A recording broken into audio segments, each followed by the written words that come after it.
khi em vẫn hay hỏi anh cỡ sao chọn em để yêu, vì trong nhân gian giờ đây luôn có biết bao cô gái đẹp, mà em thì không như người ta xinh tươi phấn son lụa là, và em bình thường thế thôi. Giờ anh xin kể chuyện tình xưa của anh để em hiểu thêm, người anh yêu thương ngày xưa không khác ánh trăng đêm rằm. Thời gian kề bên anh nhận ra phía sau nhan sắc thiên thần, người anh yêu mang thật nhiều toán tính, dối gian tình ái.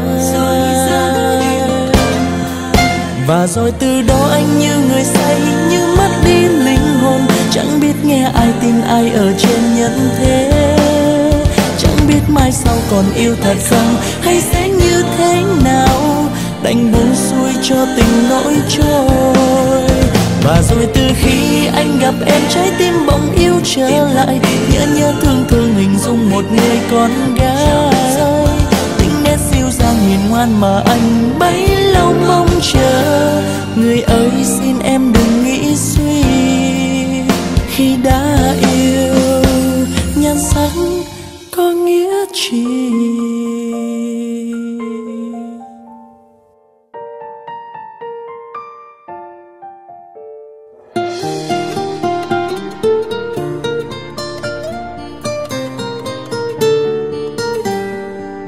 Nhiều khi em vẫn hay hỏi anh cớ sao chọn em để yêu, vì trong nhân gian giờ đây luôn có biết bao cô gái đẹp, mà em thì không như người ta xinh tươi phấn son lụa là, và em bình thường thế thôi.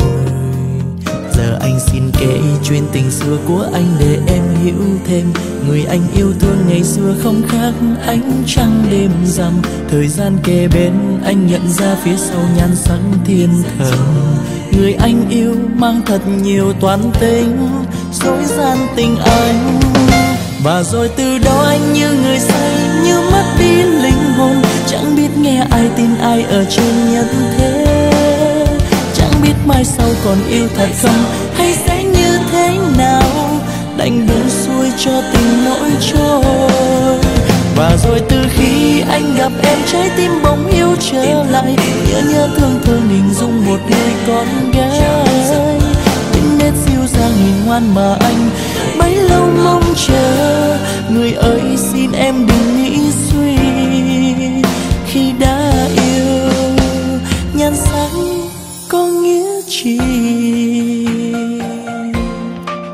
Và rồi từ đó anh như người say, như mất đi linh hồn, chẳng biết nghe ai tin ai ở trên nhân thế. Chẳng biết mai sau còn yêu thật không, hay sẽ như thế nào, đành buông xuôi cho tình nỗi trôi. Và rồi từ